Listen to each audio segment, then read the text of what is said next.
So there's a reason why multi-effects pedals like the Line 6 M5, the Strymon Strifecta and the Eventide H9 show up on so many professional players' pedal boards. Regardless of whether you're a blues rocker, a metal guitarist or even a bassist, I think there's a strong argument to be made for you to purchase a multi-effects pedal for your own pedal board.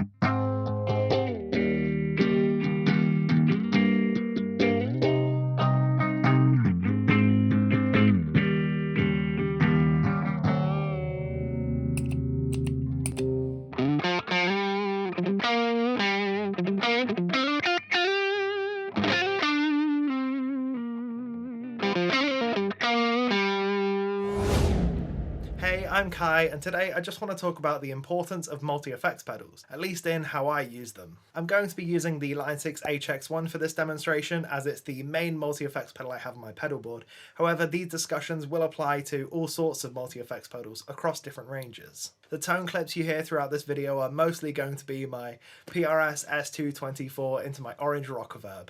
However, there will be a slight change up towards the end, but we'll get into that later. Let's first talk about the kinds of things you need to consider when purchasing a multi-effects unit. So I'm going to use multi-effects unit as a sort of generic name for any pedal that has multiple different effects that you can select from. In the case of the HX1, this can be modulation, delay, reverb, filter, wah, pitch, synth, overdrive, distortion, fuzz, whatever you want. But there are far more simpler units like the UAFX Golden Reverberator, which just has 3 different reverbs for you to choose from. I do actually have 2 other multi-effects units on my board already, the Mooer X2 Reverb and the Mooer X2 Delay. Both of these have a variety of different reverbs and delays you can choose from. Though now that I've got the HX1, I do think I can probably slim these down to just a single plate reverb and an analog delay pedal. I would say even prior to the HX1, I had all of my bases pretty well covered. That said, thanks to the HX1, I'm finding a new source of inspiration, creativity, and just general fun with this pedal board setup. The HX1 has encouraged me to try out drives that I would usually hate, like Octavias. It's encouraged me to try reverb into the front end of a high gain amp for super ambient textural soundscapes. And it's even got me to try out things like flangers.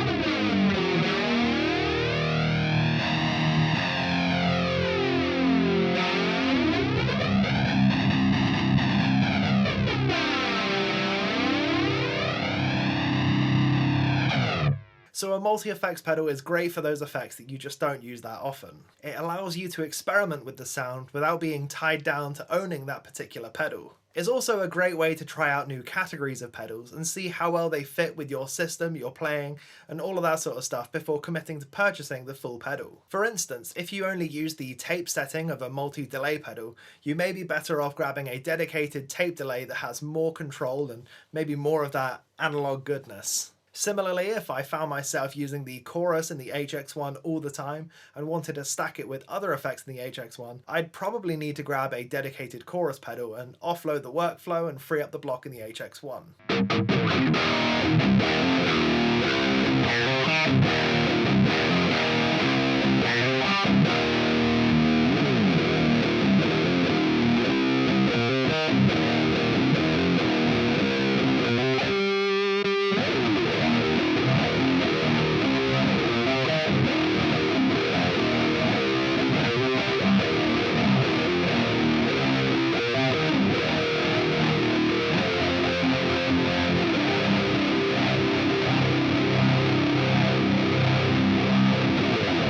Another point I'd like to mention is that these multi-effects pedals often contain effects that you just don't find elsewhere. Line 6 have put 259 different effects into the HX1, and with each digital clone of a real-world pedal that they've developed, they've further understood how to create these pedals, and they've got a ton of Line 6 original stuff in there that you just don't find out in the real world. In fact, almost half of the effects in the HX1 are these Line 6 originals. We've now got these incredibly wacky effects like the Line 6 Tesselator delay. You'd be hard pressed to find another pedal out in the wild that functions exactly like this does. It's part morphing delay, part drone sampler, and part loop machine. Now, Chase Bliss might have something like this with the blooper, but the algorithms are completely different in each, so it's not really a like-for-like comparison, more that they just do similar sorts of wacky loop sampling stuff. Now, I can't comfortably make the Tesselator work for me in this demo, but let's hear it anyway. This is probably going to sound bad at times,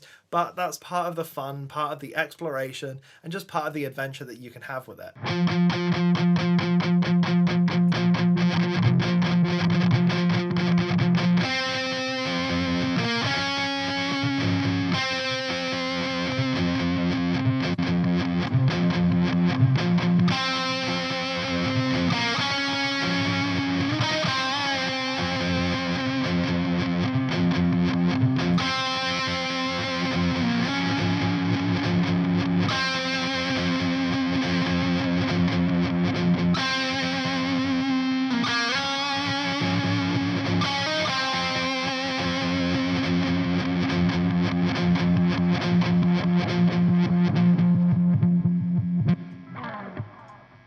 I think a big reason that people are dissuaded from these digital effects is because of the skepticality towards digital recreations of analog pedals, as well as the hesitancy to commit to the learning curve. It's definitely an understandable fear to have. Digital recreations of analog gear at their absolute apex are going to sound exactly like the analog gear. There have also been many offerings in the past that just haven't come anywhere close to this apex. However, I do think across the board we're generally quite a lot closer now, or at least close enough to be fooled in a blind test. One of the areas in particular where people really aren't sold on digital pedals is the drive sections. So let's hear the Heir Apparent in the HX1.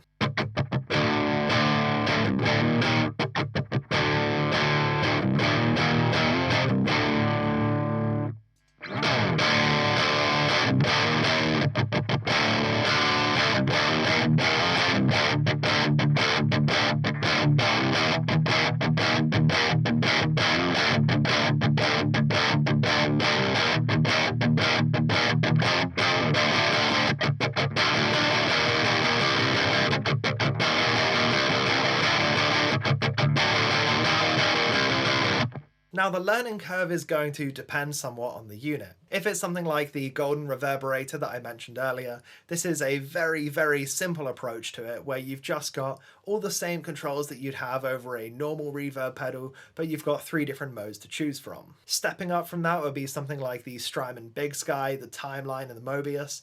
These are, you know, a level of deep dive required to fully understand them, but also a fairly smooth learning curve. Then you get onto stuff like the HX1 and the Zoom Multistomp, for instance.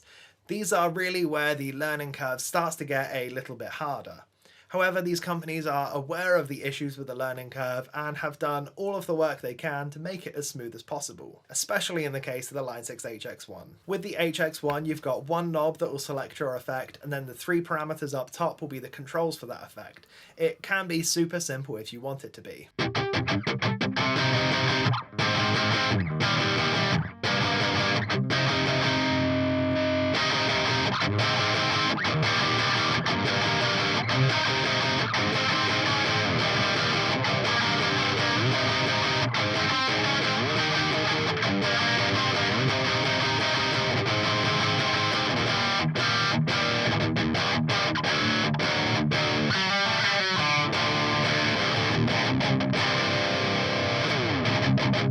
Now, when I say that every board needs a multi-effects pedal, I do really mean it. I think bass players especially can get a ton of use out of something like the HX1. Maybe not so much for the reverbs, but definitely for envelope filters, drives, and compressors. This is something that I think a lot of bass players are not really wanting to commit towards a full pedal board for, especially since they don't know if they're the type of bass player that's going to use, say, an envelope filter.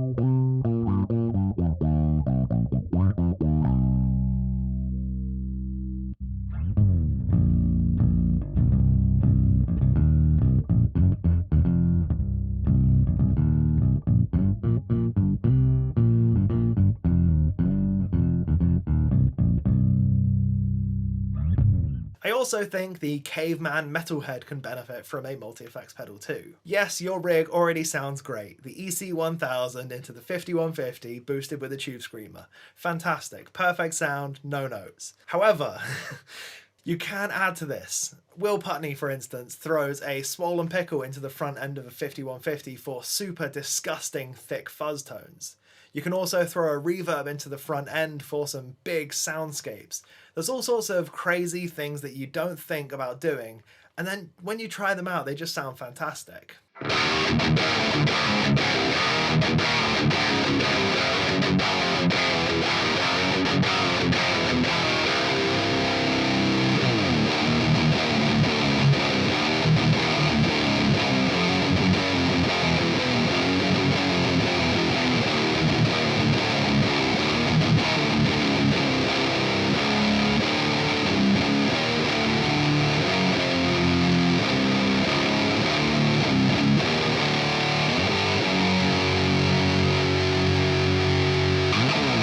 So a fear that a lot of people have around these multi-effects pedals is the option paralysis. Now this is definitely quite a serious issue. If you've got a million different pedals to choose from, you're going to get stuck and filter through every single one of them, eventually hating them all and not really having a fun time with the pedal. I've set my HX1 up so that I can quickly flip through a scroll list of presets of pedals that I know I like. This means that I don't have to dive through menus every single time I boot it up, and I've got a set basis of what I need the pedal to do. This is also back to the discussion about there being a multi-effects pedal for everyone. If you just want overdrives, get the Boss OD200. If you just want reverbs, get the Strymon Bigsky. Personally, I always lean towards something that could give me option paralysis, and then dumb it down afterwards to fit my needs.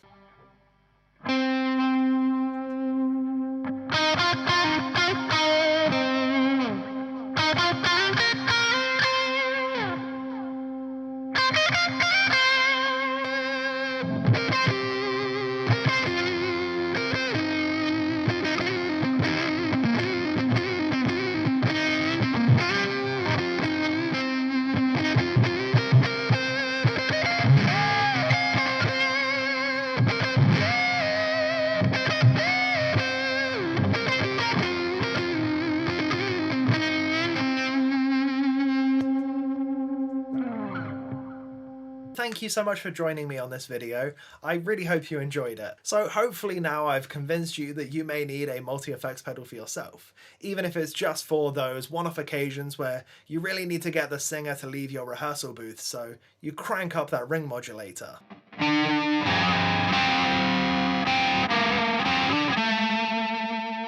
Amongst the myriad of options that are out there are quite a few reasons why I'd pick the HX1 over the competition. If you're eager to see the full potential of the HX1, I will leave a link in the description box and on screen for you to check out my full review and tutorial and everything of the Line 6 HX1. That's all for this one. I've been Kai.